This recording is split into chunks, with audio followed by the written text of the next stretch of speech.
Need to fix TikTok Pro event login error, then you're on the right video. In order for you to fix this issue, first thing first, move into your application TikTok Pro.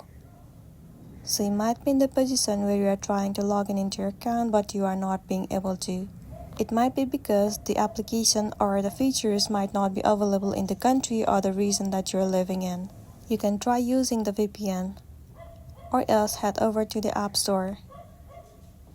In the address bar, search for TikTok Pro event.